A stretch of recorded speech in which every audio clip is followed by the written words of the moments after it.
While we remain standing, with your permission, Your Excellency, allow me to invite Bud Van Megan, the Apostolic Nuncio, to open the meeting with a word of prayer. Welcome, sir.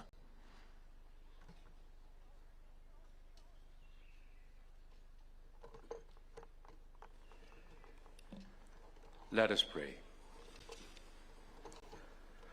Almighty and ever-living God, source of all wisdom, justice, and peace, as we gather at the dawn of a new year, we pause in gratitude for the gift of life, for the nations and the peoples we represent, and for the privilege of serving the cause of peace and human dignity. We thank you for this land of Kenya, for its beauty, its people, and its enduring hope.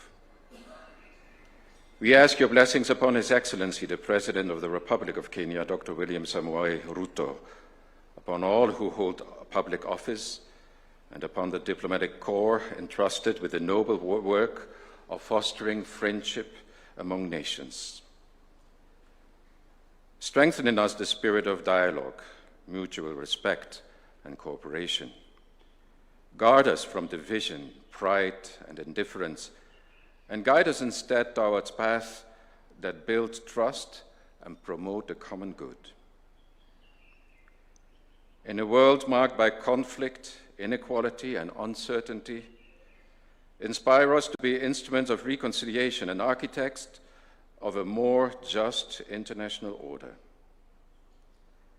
May our efforts this year contribute to the protection of the vulnerable, the advancement of sustainable development, and the deepening of solidarity across borders. Bless our families, bless our nations, and all who look to us for leadership. Grant us clarity of vision, integrity of heart, and courage to act with compassion.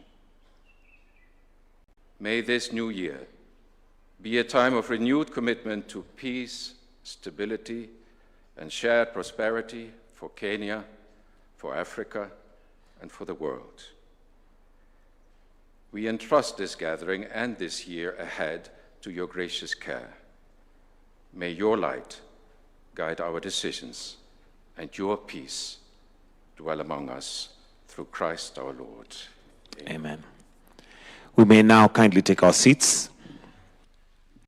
Your Excellency, Dr. William Samoei Ruto, President and Commander-in-Chief of the Kenya Defense Forces, Your Excellency, the Prime Cabinet Secretary, Honorable Musalia Mudavadi, Cabinet Secretary for Foreign and Diaspora Affairs, all Principal Secretaries and Senior Government officials present, Your Excellency Ambassadors, Your Excellency High Commissioners, with your permission, Your Excellency, allow me to invite Dr. Abraham Korir Sing'oei, Principal Secretary, State Department of Foreign Affairs, to start us off with some welcoming remarks. Why don't we put our hands together as we welcome him. Welcome, Bwana PS.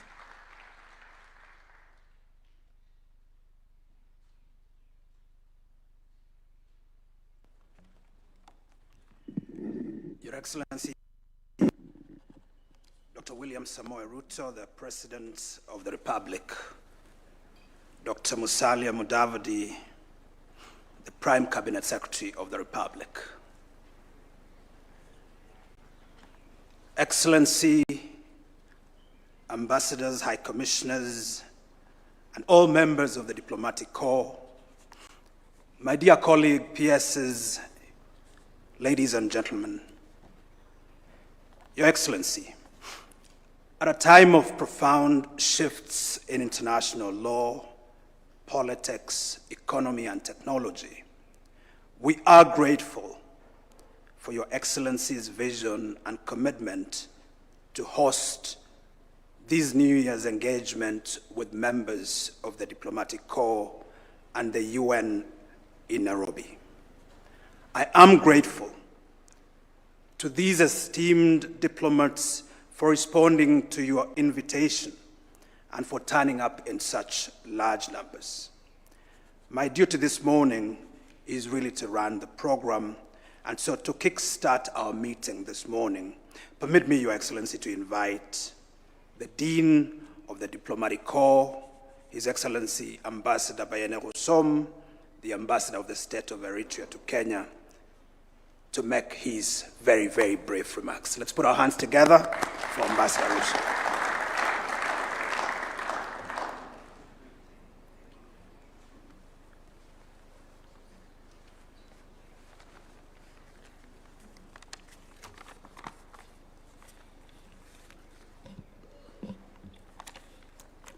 Good morning,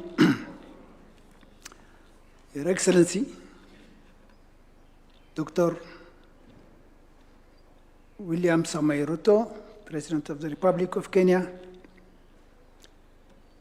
Your Excellency,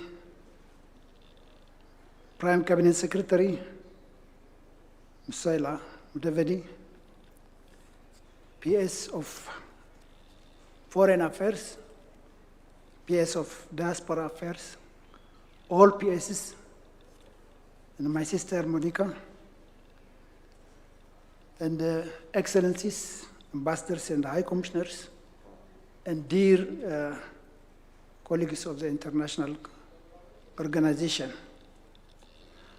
Truly speaking, I would have liked to speak vote of thanks because the introduction has been made by the PS. What shall I continue? So, anyhow, I will try. I rise, dear Excellency, President, to extend our sincere and heartfelt gratitude for always coming year in, year out to address us willingly and to personally engage with the diplomatic community at this annual gathering of meet and greet that underscores the value of your government placing on the principles of dialogue, mutual understanding, and constructive international cooperation. The insights you may share with us regarding your government's vision, priorities, and approach to both regional and global affairs are going to be invaluable to us as we carry out our respective mandates in this country.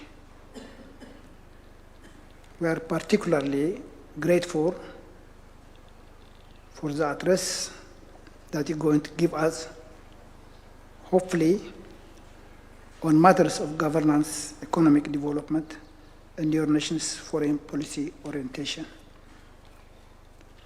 Such openness strengthens the foundation of trust upon which effective diplomatic relations are built and enables us to represent your country's interests more accurately within our capitals and headquarters. Excellency, we thank you for your continued openness to engagement and for this institutional cooperation that facilitate our diplomatic work. Your presence here this morning is a testament to the interbranch commitment to fostering strong international partnerships. We look forward to another year, same kind of productive collaboration, building upon the foundations you will be outlining today. Excellencies and distinguished guests, please join me to give a warm round of applause for His Excellency the President. I thank you, Mr. President.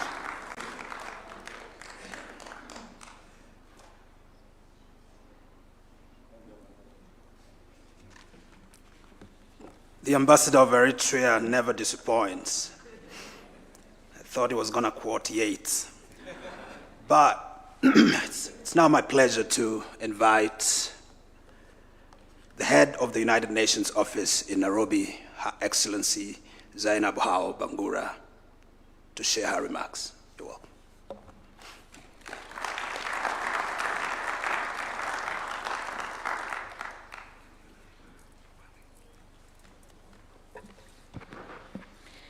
Your Excellency, Dr. William Samuel Ruto, President of the Republic of Kenya, Your Excellency, Mr. Musalia Mudavadi, Prime Cabinet Secretary and Cabinet Secretary for the Ministry of Foreign and Diaspora Affairs, His Excellencies, Ambassadors and Permanent Representatives of Member States and Governments, Cabinet Secretaries, UN colleagues, distinguished guests, ladies and gentlemen. Permit me to wish you all a very happy, healthy, and prosperous New Year 2026.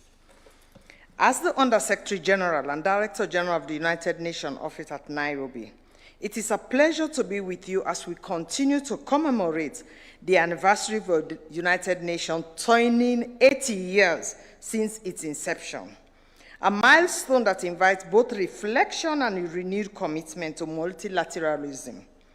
UNON, as you all know, is one of only 3 United Nations headquarters offices away from New York, alongside Geneva and Vienna, and remains the only UN headquarters in Africa and the Global South. Initially established to provide services to UNEP and UN habitats, UNON has since expanded its client and service portfolio. Today, UNON provides administrative services locally, regionally, and globally to UNEP, UN Habitat, and the UN Resident Coordinator System, and other offices in 166 countries around the world.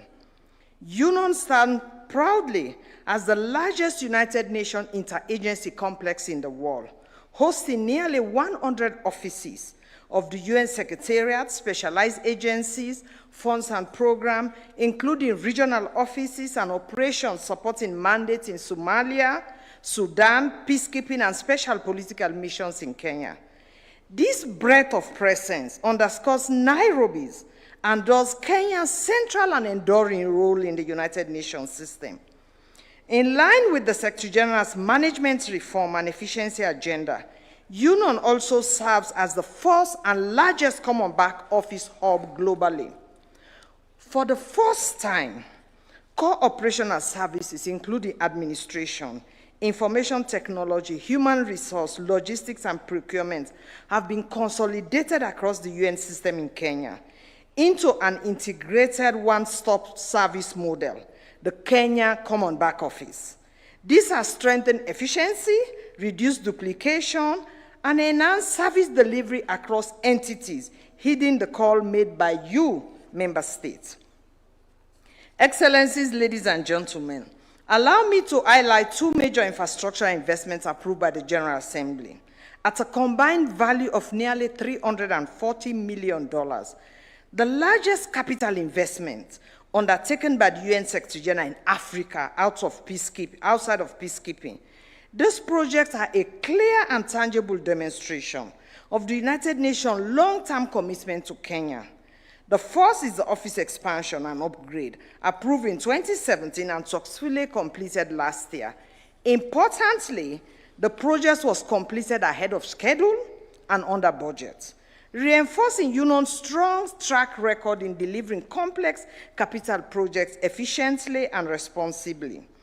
The second is the Conference Facilities Project, approved in 2023.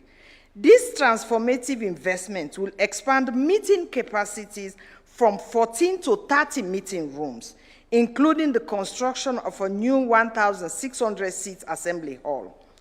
This project will ensure that the only UN headquarters in Global South is equipped with modern, secured, and fit-for-purpose facilities capable of hosting mandated intergovernmental meetings well into the future. Early works began in 2025, with full construction scheduled to commence this year and completion expected in 2030. Excellencies, ladies and gentlemen, as the global home of environmental multilateralism and as the headquarters of UNEP and UN Habitat, UNON continues to lead by example in environmental stewardship. UNON remains the first and only headquarters to achieve and maintain ISO 14001 certification for environmental management system. Through reforestation, biodiversity conversion, and our commitment to achieving net zero operation by 2030, we continue to demonstrate what credible climate leadership looks like in practice. Across Kenya, our colleagues in the UN country team, led by my colleague Stephen Jackson, the UN resident coordinator, continue to work closely with the government and people of Kenya, focus on efficiency, constructive collaboration, scale and impact on sustainable development goals. They support the achievements of Kenya's stated development aspiration and provide humanitarian assistance. Against this background, let me be very clear. There is no change to the United Nations status in Kenya. Nairobi's role as a United Nations headquarters and multilateral hub was decided by the UN General Assembly. And despite some financial challenges, this mandate remains secure and strong. Excellencies, ladies and gentlemen, in conclusion, as some of you may know, this is the last annual meet and greet that the UN resident coordinator Stephen Jackson will be attending, as he will be moving on to a new assignment in a couple of months. On behalf of the UN family in Kenya, I thank him for his service, his contribution, and for his cordiality, and we collectively wish him the very best. I'd like to close by thanking the government of Kenya for its steadfast commitment to the United Nations, and as the organization continues to reform, to serve the people of the world, we shall continue to work together to maintain Nairobi as a multilateral hub it is. I'd also like to thank the diplomatic community here in Nairobi, in New York, and in capitals around the world for your steadfast engagement and support over the years in protecting and strengthening Nairobi as a UN duty station and global headquarters, including through your advocacy in the UN governing and decision-making bodies in New York and Geneva. Your continued commitment to multilateralism ensure that Nairobi remains a vibrant and indispensable center for the work of the United Nations today and for generations yet to come. Thank you, Asante Sana.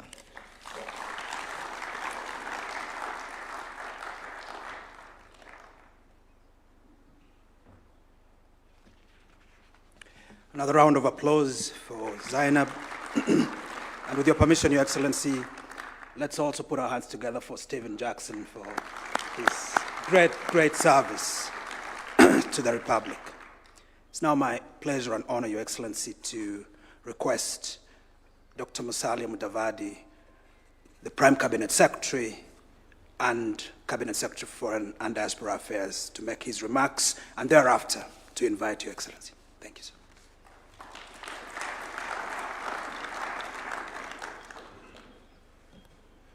Your Excellency,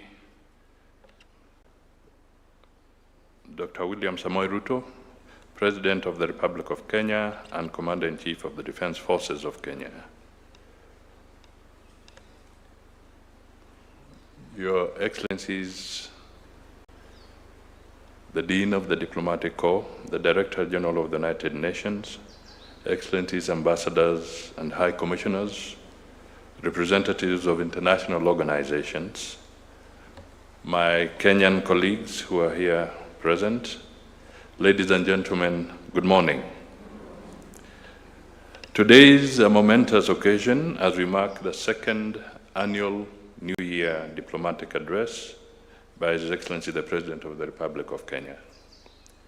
This initiative is not only a tradition that we want to cultivate in our diplomatic calendar, but also a testament of the value and significance we attach to our engagement with the resident diplomatic corps. Over the past 63 years, Kenya has seen expansion of her diplomatic footprint to 70 diplomatic missions with multiple accreditations, 4 consulate generals, 2 missions in Nairobi, 1 liaison office, and 33 honorary consuls spread across the globe. Similarly, Kenya is servicing 93 resident diplomatic missions, 36 non-resident missions, 48 UN agencies, and 113 intergovernmental and international organizations hosted in Kenya.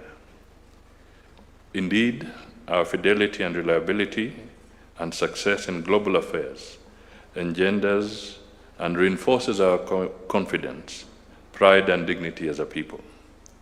We have built a republic that continues to win respect of our peers globally. In this regard, Kenya will continue honoring her international obligations in tandem with foreign policy guidance of His Excellency the President, and also in accordance with our constitutional mandate. Today is not my day. It is for us to get the address from the President. However, let me just point out 2 or 3 things. One, since President Ruto took over the leadership of the country in the last election, he has had 80 engagements outbound and 48 inbound to date.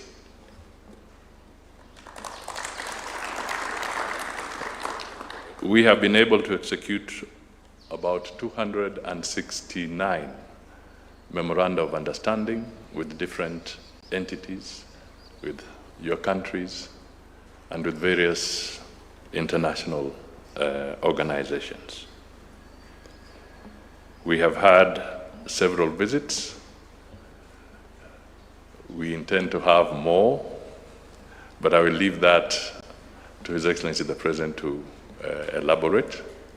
But clearly, his diplomatic engagements have not eased whatsoever, even as we move forward to a very eventful calendar period for us in Kenya. His diplomatic engagements continue to engage him. In a few days' time, he'll be leading Kenya's delegation to the African Union Summit. But I just want to thank you for heeding his call and being part of this conversation that he's going to have with yourselves. We look forward to continued consolidation of our partnerships. Ladies and gentlemen, if you could be upstanding so that we can now invite His Excellency the President to make his remarks and engage with us. Asante sana.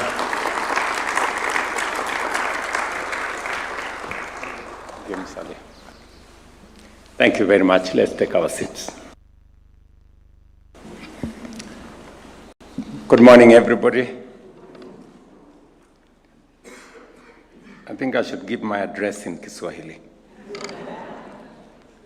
because I have tried to encourage as many of us to learn Kiswahili. It is a language spoken in, I think, almost 12 countries in our region. But I will spare you that today only. Distinguished guests, ladies and gentlemen, it is my honor to welcome you, and I thank you most sincerely for accepting my invitation and taking time to join me this morning. I know that we have established a tradition that we will be engaging with ambassadors, high commissioners, representatives of various global international organizations that are resident in Kenya as a way of building bridges so that we can consolidate our relationship and understand each other more, and so that you can be able to represent not just your countries, but also understand us so that we can better enhance our partnership. That's why we established this annual engagement as a deliberate and regular feature of our diplomatic calendar in recognition of the essential role that sustained consultations with resident diplomatic corps plays in advancing cooperation and understanding. This gathering, therefore, offers us a timely opportunity to reflect together on the significant developments of the past year at the national level, on the regional front, and we all understand what has been going on globally, so that we may proceed with a shared understanding of the realities shaping our relations and our responsibilities. Excellencies, 2025 marked a defining phase in Kenya's socio-economic development journey. It stands out as a period when many of the reforms and strategic initiatives undertaken by this administration began to yield measurable and visible results. Across key sectors, policy choices have translated into tangible progress, affirming both the soundness of our direction and the resilience of our people.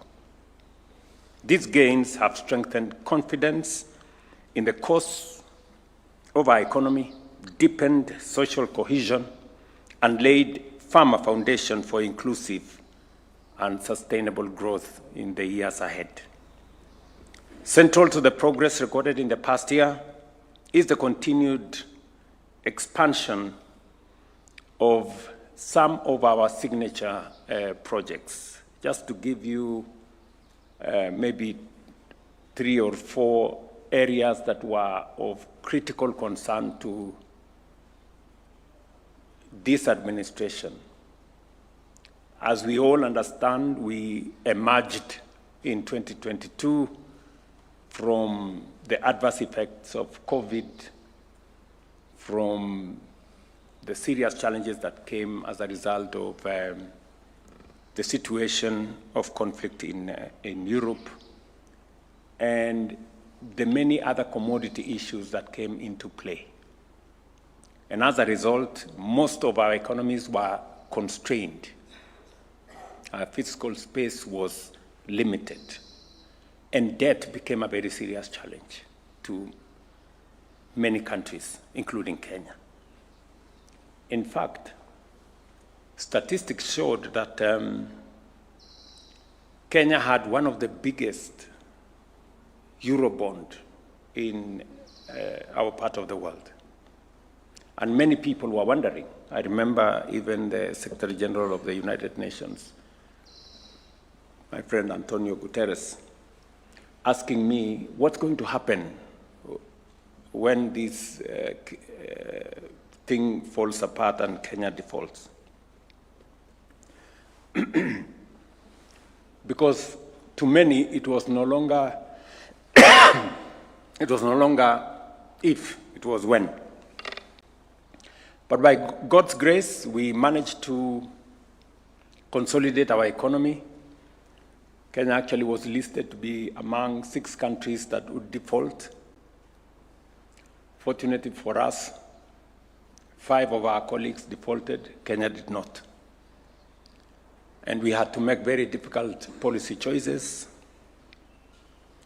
sometimes very uncomfortable.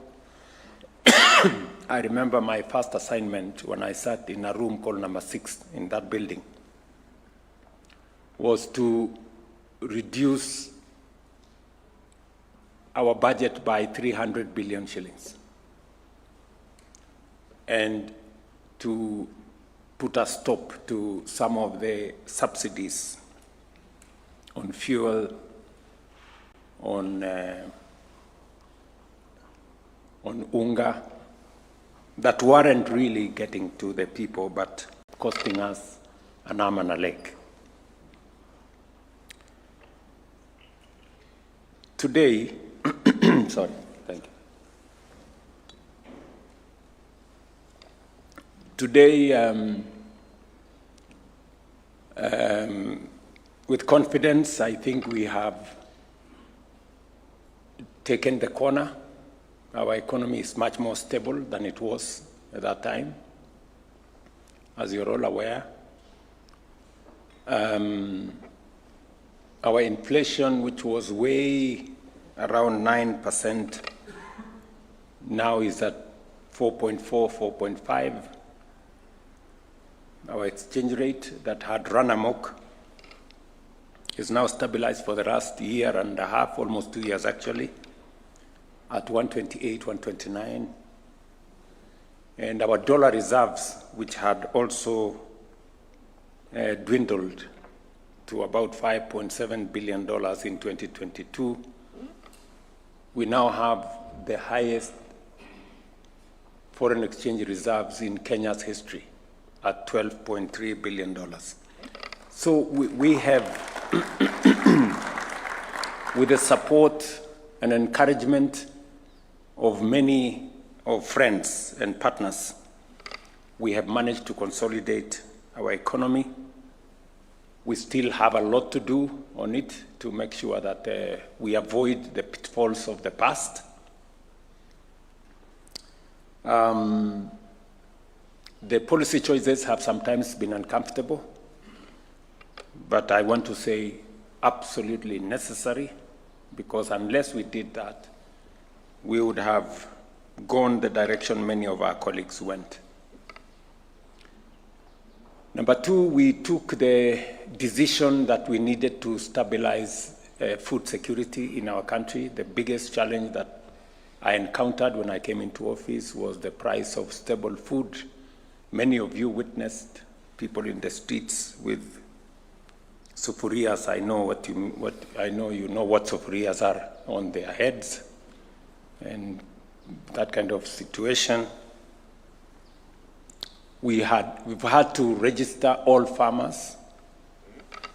Today we have a register of 7.1, I think by this month, 7.2 million farmers. We are now giving out fertilizer on voucher. We are working on ensuring that reforming actually the whole agricultural sector. We had challenges with brokers and cartels and people who had cornered the agricultural sector. We have cleaned up our sugar sector. Many of you remember, those of us who are members of COMESA, Kenya has been asking for COMESA safeguards for the last almost 20 years. But I can now confidently say that we have reformed the sugar sector, and we have 200,000 new farmland on sugar. We have registered and licensed another 5 sugar mills. We have enhanced our production from about 500,000 tons to 815,000 metric tons. Hopefully this year we intend to get to 1 million tons, and in another year or two, Kenya will be a net exporter of sugar. That is our plan. And so have we with coffee and tea and milk, and we have seen those sectors grow. And I want to thank many friends, development partners. The World Bank have come through for us in the agricultural sector. And we have made demonstrable progress. In fact, our staple food maize, we have increased our production from about 44 million bags in 2022 to 75 million bags this year.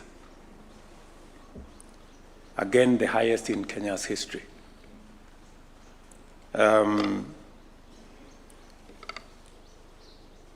As you're all aware, we had also a very big challenge with education.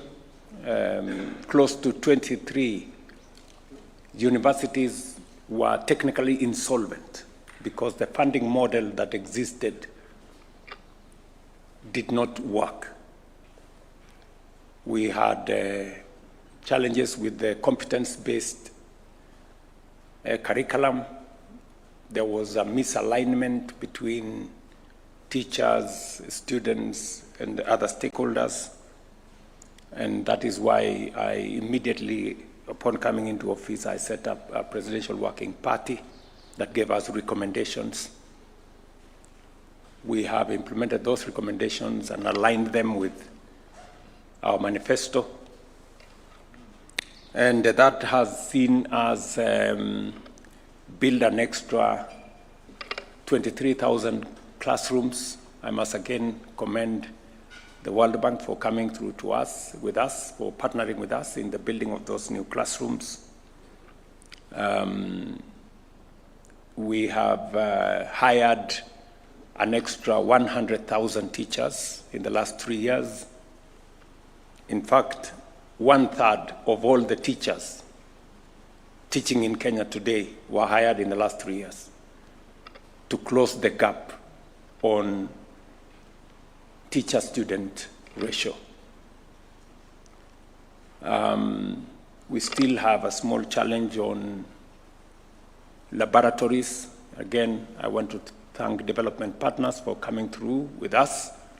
We are now constructing 1,600 laboratories in different schools, especially those in rural areas and some in our informal settlements.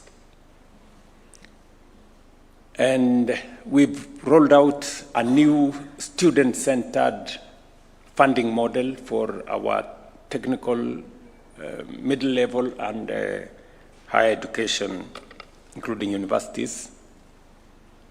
Today, if you ask any vice chancellor in any university, they will tell you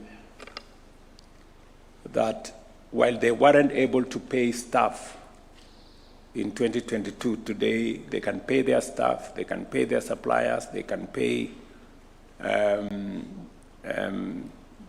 their pay as you earn, and most of the universities that were technically insolvent are now walking out of insolvency. We've had also to re-engineer, as you know, our health sector. We did undertake to the country that we were going to. In fact, my commitment was to reform the National Health Insurance Fund. But when we went through the motions, it became impossible to reform it. So we had to re-engineer it altogether. So we had to replace the law. And because we had tried that so many times, we tried it with my predecessor, it didn't work. So this time round, we decided to overhaul, actually, to change the whole setup. We replaced the NHIF law with 5 pieces of legislation. And today, Kenyans that are registered on the SHA portal are 29.3 million, up from just under 8 million under the National Hospital Insurance Fund. Again, I want to commend many development partners that have come through to support our health program. The latest being the United States that signed with us a health program that will avail over the next 5 years about 200 billion Kenya shillings, and all the other friends that have also supported our health, especially social protection and many other spaces. We have also undertaken a very robust job creation program, from housing to digital jobs to export of labor to what we are doing in the Nyota program. It's a whole array. I can confirm to you that we have 1.5 million people today working who are not working in 2022. In our housing program, for example, we have close to 500,000 people working today in the constructions that are going on in our markets, in our hostels, in our affordable housing. I guess you see, slowly Kenya is turning into a construction site. Right from State House here, there is a construction going on. We have a construction going on in Talanta Stadium, in Bomas, in our markets. The roads are also going on. So we're trying to push all levers to make sure that we consolidate our gains as a country. And I will not fail to commend the UN bodies, representatives of nations who are friends of Kenya. You have come through for us in different facets, in different ways, to support this undertaking that is our responsibility as Kenyans, but you have come to support us as friends of this nation. And we are, on behalf of the people of Kenya, I want to say we are truly, truly grateful to all of you. As I outlined in my State of the Nation address last year, we committed ourselves to a new ambitious 10-year national transformation program. Because in my estimation, much as we have made some significant progress in all the spaces we have in terms of consolidating our economy, consolidating our food security, looking at our social protection, whether it is ensuring that we have more resources in our schools, undertaking a much more robust health development framework. And I must say the private sector has really come through to support our interventions. I was really pleasantly surprised that, for example, in our housing program, we now have signed contracts of maybe $4.5 billion. This is close to 650 billion Kenya shillings. And this we have done, and except one, all the contractors are actually Kenyans, Kenyan farms, except one. And I'm talking about close to 300 contractors. So the housing program has largely been undertaken. The markets program, the development of hostels has been undertaken by Kenyan contractors, building capacity locally. But I must say they have learned a lot from their partners from outside Kenya.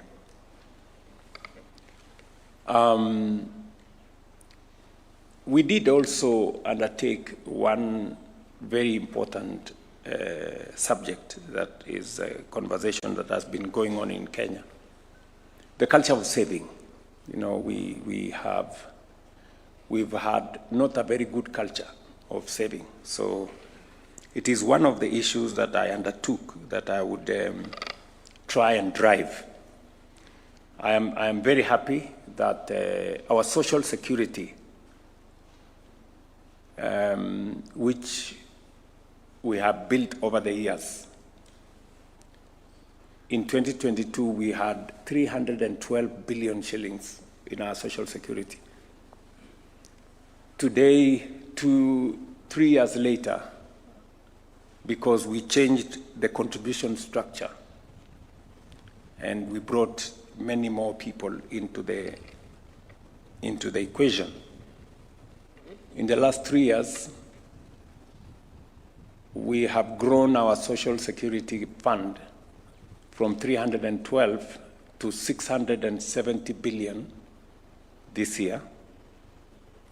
We believe that next year we will get to 1 trillion, and slowly but surely we will build enough resources for us to be able to manage the challenges of access to patient capital that we can use to underwrite our development, even as we get support from partners and friends and work with the private sector as well. But as I said, even with what we have done, it is not sufficient. We need to look ahead. And looking ahead, we have, as I stated in the State of the Nation address, we are focused on doing 3 fundamental things, interventions, for us to be able to lift our country to the next level. Number 1 is we need to generate energy. As you are aware, we have 3,300 megawatts in our grid today.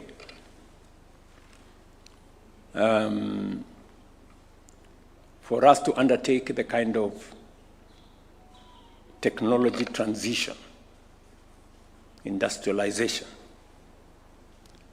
and manufacturing that is necessary for us to move the country to the next level, we need energy. And we have good reserves of renewable energy in geothermal. I think we have capacity of another 10,000 megawatts. We have another 20,000, maybe more, of wind energy. We have a lot more of solar. So we anticipate to generate 10,000 megawatts of energy in the next 7 years. That is the plan. This will require not just public money. Of course, we are going to provide public money, but we will need to crowd in private sector money, money from other entities, investors, pension funds, venture capital, and many other people who have resources to invest in that space. Number 2 is we need to expand our infrastructure. We are still not yet there.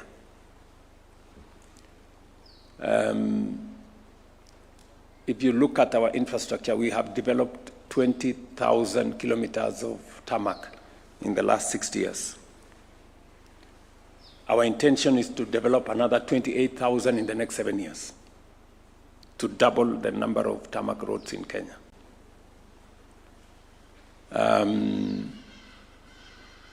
We already are on course.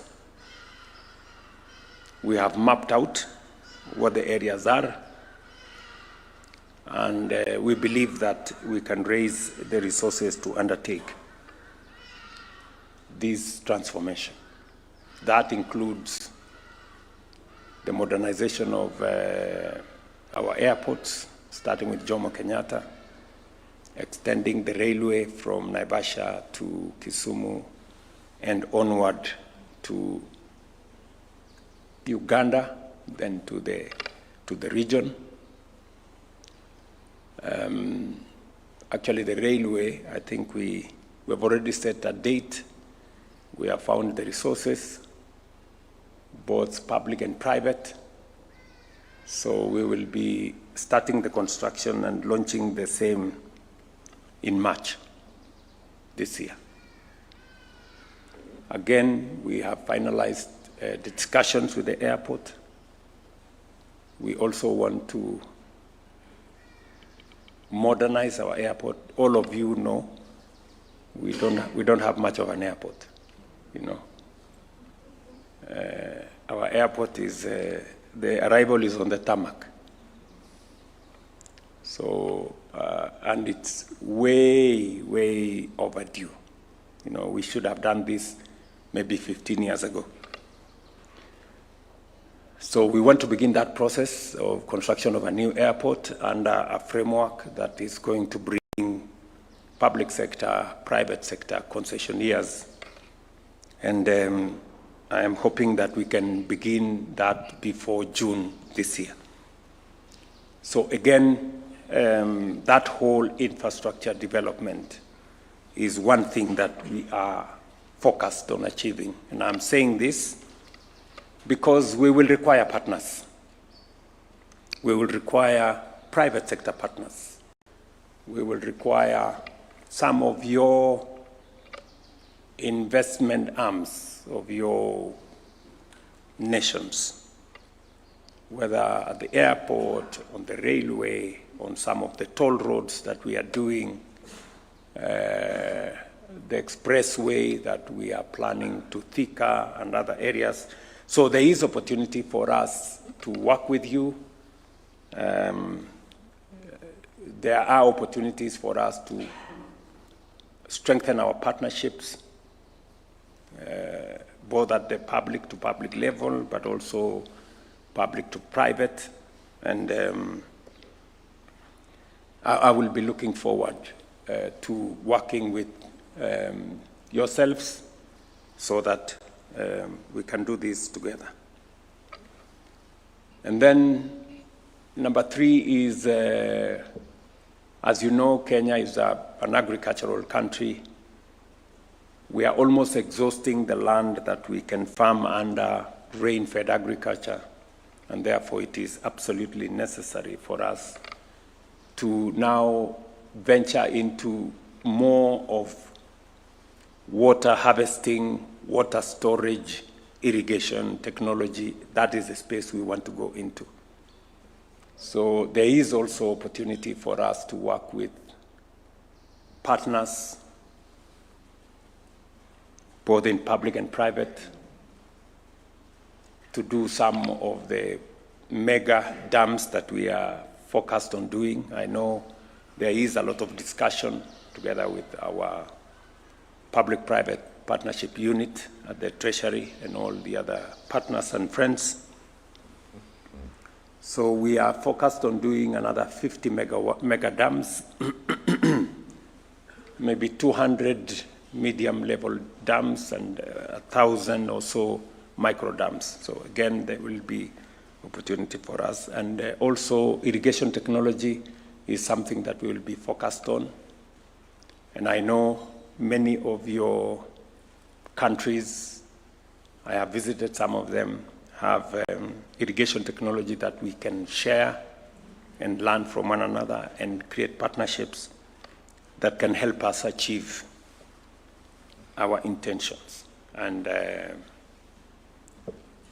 contribute not just to food security in Kenya, but also through exports contribute to food security elsewhere. We will be in Parliament this week as part of developing the necessary infrastructure for us to undertake this heavy transformation. We are setting up a National Infrastructure Fund. I have had discussions with IFC. I have had discussions with the World Bank. I have had discussions with the Africa Development Bank. We've had conversations with the Afri-Exim Bank and many other partners. And they have given us a lot of support in terms of ideas, in terms of how we can use the public resources that we have, the public assets that we have in a much more structured manner, in a manner that we can use the resources and assets that we have to crowd in resources from the private sector and from other sources to be able to drive our development. We've also learned the hard way that The Constitution mandates us that we must be intentional on making sure that there is intergenerational equity. That we don't, whatever we have today, we need to think about not just today, but we need to think about tomorrow and the generations that will come after us. I was in Kwale, for example, this week actually, on Friday. And when I met the leadership in Kwale, they told me, look, Mr. President, we had titanium in Kwale. We exploited titanium. It got finished. The mine is now closed. And there is no sign of that titanium anywhere today. Some generations in the future will ask us, there was titanium in Kenya, what happened? You people ate the whole of it and left nothing for us. So we're going to Parliament to actualize a new legislation, the Sovereign Wealth Fund, that will now provide mechanisms for making sure that whatever it is that we do now, whether through privatization or any other resources, we have a fund that takes care of the generations that will come after us. Again, we have areas that we will learn from some of you. We will work together so that the Sovereign Wealth Fund will secure intergenerational equity and enhance resilience to external shocks through disciplined, transparent, and long-term stewardship of national resources. Excellencies, in 2025, Kenya continued to deepen bilateral relations across Europe, the Middle East, Africa, Asia, and the Americas. These engagements strengthened cooperation in trade, investment, security, migration, climate action, education, and technology, while expanding people-to-people exchanges. I am very happy that in the last 3 years we have been able to conclude, sign, ratify the Economic Partnership Agreement with Europe. It was quite a very proud moment to sign that contract here. We have also concluded the CEPA agreement with the UAE.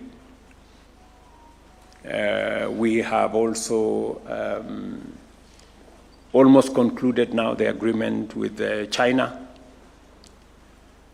And my Minister for Trade will be leaving the day after tomorrow to conclude the negotiation, the bilateral trade agreement with the United States. And we are aligning more so that we can build a stronger ecosystem of trade partnerships that will allow us to do more with many friends across the globe. We look forward to further widening and deepening diplomatic engagement in 2026 as we advance bilateral cooperation frameworks globally, promote peace and security, strengthen trade and investment ties, expand scientific, technological, and cultural exchanges, foster regional integration, facilitate labor mobility, and harness collective efforts towards shared continental and multilateral aspirations. The principles of Pan-Africanism, good neighborliness, and regionalism continues to shape our diplomacy. Kenya currently serves as the chair of the East African Community and will chair the Common Markets for Eastern and Southern Africa Authority later this year. These responsibilities align with Kenya's long-term standing view that enhanced regional cooperation remains central to Africa's economic transformation and sustainable development in general. At the continental level, Kenya continues to contribute to Africa's institutional strengthening. As African Union champion for institutional reform, we have supported ongoing efforts to enhance the effectiveness, the credibility, and responsiveness of the Union, particularly in the areas of peace, governance, and financing. Again, let me appreciate the support to the African Union by many partners here. And to support what you have done over the years, we are having a very candid conversation as African leaders, and I will be presenting a report on what we have managed to put together. Number one, to do more on funding the African Union. We have developed alternative mechanisms of trying to make sure that we fund the African Union 100% by ourselves, so that whatever partnership exists will be additional to what we are doing as leaders and as countries in this continent. Number two, we are looking at the peace and security infrastructure. The peace fund we have at the AU require re-engineering. We have made proposals, and we will ask for support from friends and partners so that African peace interventions, as was passed by the UN resolution, I think 2279 or thereabout, that says that African Union or African peace security interventions will be funded by assessed contributions of the UN, so that we can be able to take charge of the hotspots in our region. But aside from that, we are also looking at what we can do on the African standby force to be able to manage the security challenges in our region more. I will be making this presentation to my colleagues this weekend. We are also looking at making the African Union much more accountable. Today, there is a disconnect between the Pan-African Parliament and the executive institution of the African Union. We want to see how budgets can be approved, improve the efficacy of the Pan-African Parliament, and we've made concrete proposals on that, how that can be done. And then finally, we want to create much more accountability by finally bringing into force the African Court of Justice. Today, if there are disputes between institutions of the AU, there is no mechanism of adjudicating. Today, if there are disputes between countries, there is no mechanism of adjudication. Thankfully, the instruments for the establishment of the African Court of Justice have already been ratified. They have already been signed. What is only remaining is the actualization. So again, we will be making those proposals. In addition, as chair of the Committee of African Heads of State on Climate Change, Kenya has advanced a coordinated African position on climate action, climate finance, and adaptation, ensuring that Africa's priorities are clearly articulated and pursued in unity with global processes.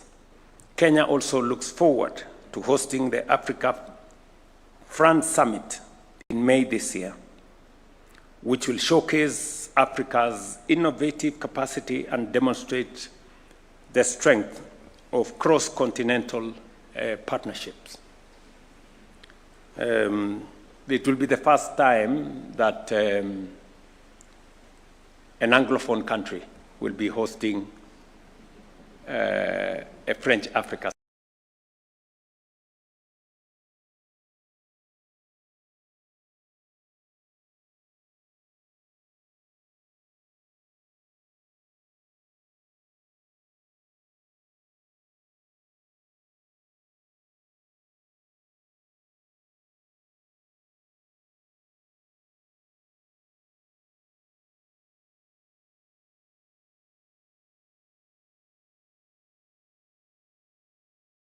For us to finally reduce the sharp edges between Francophone and Anglophone and try and consolidate our partnerships as one region.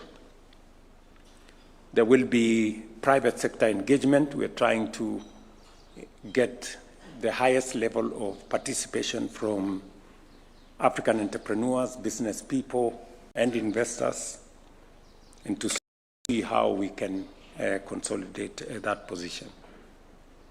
I have talked to colleagues around the continent, and we are making very good progress on colleagues that will be attending.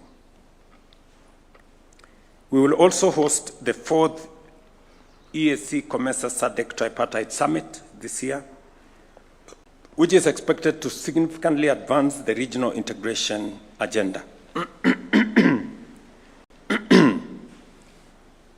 Ladies and gentlemen, regional peace and security remains a core focus of Kenya's foreign policy.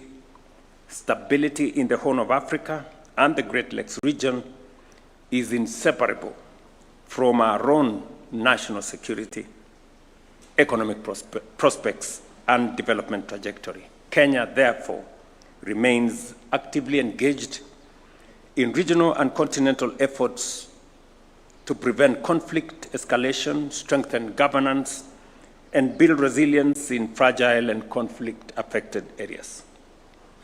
In the Great Lakes region, Kenya has played an active role in efforts to reduce tensions and advance dialogue among parties in the Democratic Republic of Congo. Together with His Excellency Emerson Mnangagwa, President of the Republic of Zimbabwe, I co-chaired several EAC SADC summits, which culminated in the merger of the Nairobi and Luanda processes, strengthening coherence and reaffirming regional ownership of this peace framework. In December last year, I also witnessed the signing of the Washington Accord for Peace and Prosperity between the governments of the Democratic Republic of Congo and Rwanda, marking an important diplomatic milestone. Kenya maintains that international initiatives, including the Washington and Doha processes, must reinforce and remain aligned with a consolidated African-led framework to support sustainable outcomes. In Sudan, Kenya remains deeply concerned by the ongoing conflict and its grave humanitarian consequences. There cannot be any military solution, in my very honest opinion, to that conflict. An inclusive process, a civilian-led intervention that brings parties on board, in my opinion, is the only viable path forward. I have had a candid conversation with friends across the continent, with friends across the globe. I have brought up this issue with President Trump. I have brought up this issue with President Macron. I have brought up this issue with the new Chancellor of Germany. My minister here has been to the UK. We have had many engagements. It is still my and Kenya's concern that the situation in Sudan is grave. It is very serious. And global attention must be focused in Sudan, because what is going on in Sudan is completely inhuman. And the international community must do whatever it takes to make sure that we take charge of that situation. Kenya, we will play our role. We have offered a place for dialogue here in Nairobi. We have offered corridors of humanitarian support where it is needed. We have serviced Sudan in the past from Lokichogio Airport here in Turkana. I have made all that available to the international community, and we will play our part in making sure that we deal with the situation in Sudan. In South Sudan, Kenya reiterates its call to all parties to fully honor their commitments under the revitalized peace agreement. I did speak last evening with President Salva Kiir, and hopefully we will be able to have a meeting later this week or early next week, because the Tumaini initiative that was, in my opinion, a viable pathway towards resolving the issue in South Sudan was sabotaged by political interests. Sudan has finally come back to say maybe we should relook at it again, and I am very open to working with South Sudan in making sure that Kenya supports the peace efforts in that sister country, and we look forward to working with the Troika and all the other partners that are involved in South Sudan. I know there is a feeling by colleagues and partners that everybody is concerned about South Sudan, except you know who.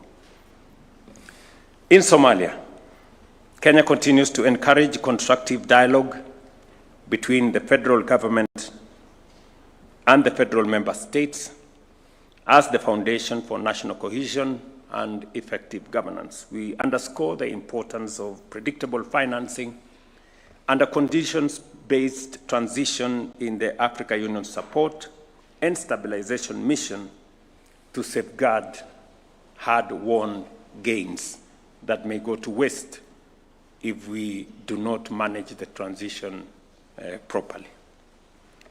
Beyond our immediate region, Kenya continues to contribute responsibly to global peace and security.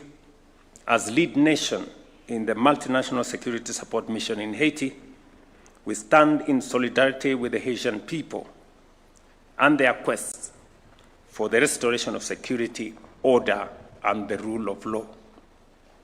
We are now focused on a coordinated and orderly transition of that mission to the gang suppression force, supported by adequate international financing, strengthened command structures, and a United Nations support office, measures essential to consolidate progress and prevent relapse into instability.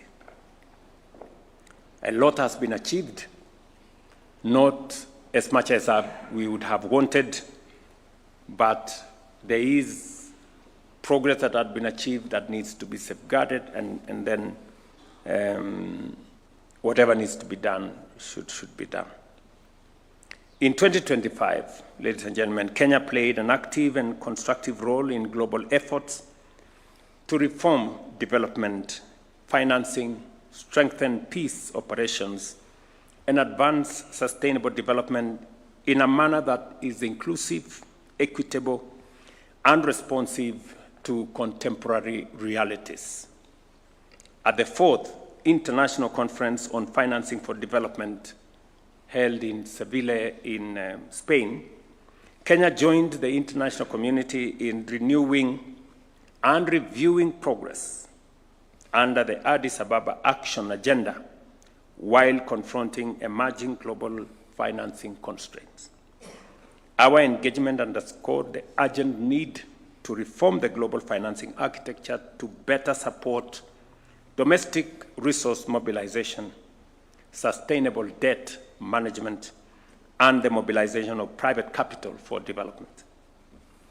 At the same time, Kenya's commitment to global environmental governance was demonstrated during the 7th session of the United Nations Environmental Assembly held here in Nairobi, where Kenya called for the translation of global declarations, including the outcomes of COP30, into concrete action addressing climate change, biodiversity loss, and pollution in ways that are visible in people's lives and protective of future generations. Our leadership in environmental diplomacy also extends to ocean governance. The ratification of the agreement on the conservation and sustainable use of marine biological diversity of areas beyond national jurisdiction reaffirms our commitment to rules-based multilateralism, ocean sustainability, and the protection of global commons. In June 2026, Kenya will host the 11th Our Oceans Conference under the theme, Our Ocean, Our Heritage, Our Future. This gathering will mobilize global commitment on marine conservation, sustainable fisheries, and climate resilience while showcasing Africa's contribution to ocean action and the blue economy. Kenya's multilateral engagement also encompasses social development. At the World Summit for Social Development held in Doha, Qatar, we reaffirmed that poverty eradication, decent work, and social inclusion are inseparable from sustainable development. These principles continue to guide both our domestic policy and our international partnerships. Excellencies, ladies and gentlemen, Kenya remains a firm proponent of a rules-based international order. Amid growing global instability, we reaffirm our commitment to sovereignty and territorial integrity as enshrined in the Charter of the United Nations. As the UN marks its 80th anniversary, the world stands at a critical inflection point with multilateralism under increasing strain. It is our firm belief that a strong United Nations and a steadfast adherence to multilateral principles remains indispensable in addressing the complex and interconnected challenges of our time. We are proud to host the only United Nations headquarters in the Global South and remain committed to providing the political, security, and infrastructural support necessary to expand the UN presence in Kenya. Bangura knows that. She used to send me very long messages. We have this problem, you need to sort out. Now the messages are becoming shorter, but they are still coming. We recognize the United Nations remains one of humanity's greatest collective achievements.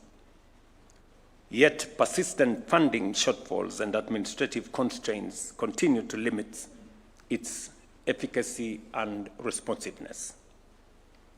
Kenya therefore supports renewed efforts to strengthen and adequately resource the UN system.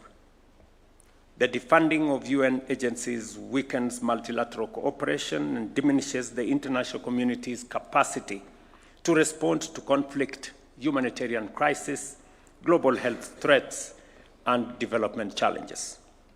At the same time, Africa also marks 2 decades since the Ezulwini Consensus and the Sirte Declaration, through which the continent has spoken in one voice in calling for just and equitable reform of the UN Security Council. Africa's continued exclusion, despite bearing significant share of Security Council's agenda and peacekeeping responsibilities, undermines the legitimacy and effectiveness of the United Nations. Comprehensive reform, including permanent African representation is essential to the institution's relevance in the 21st century. Excellencies, as I conclude, I commend the diplomatic corps and international organizations represented here for your continued cooperation, your goodwill, and your partnership with Kenya. We truly appreciate it, and we don't take it for granted. As we progress in 2026, let us deepen collaboration and ensure that our shared efforts translate into measurable and meaningful outcomes for our peoples and for humanity. Thank you very much for your attention. And as I have always said, I look forward to working with you. Thank you very much.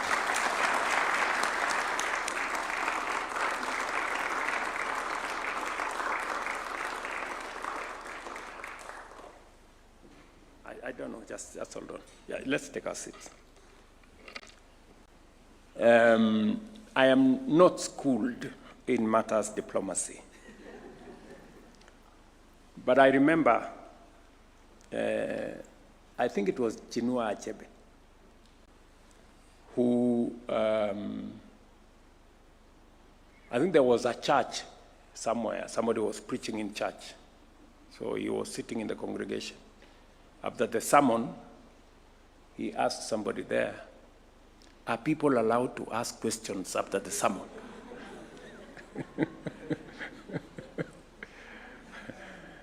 So I don't know whether in diplomacy, are people allowed to ask any clarifications if there is need for any? I don't know.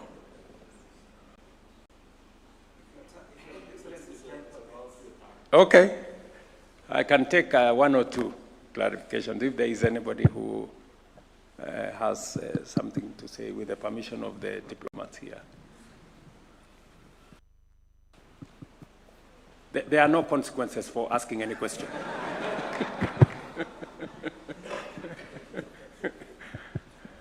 Okay.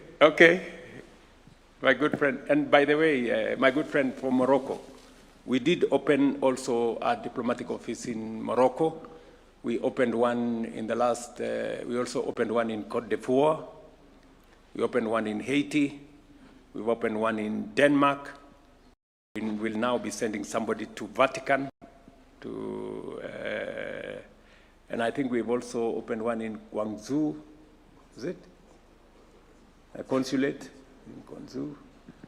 So, thank you, Mr. President. Thank you for your time. I will dare to ask Your Excellency about as a champion of institutional reform at the EU. Your Excellency has spoken with many issues that you have planned to reform at the EU. Yes. But I think the CFTA... At the AU, not EU. No, African Union. Yes. Yes. But there is one aspect that should be...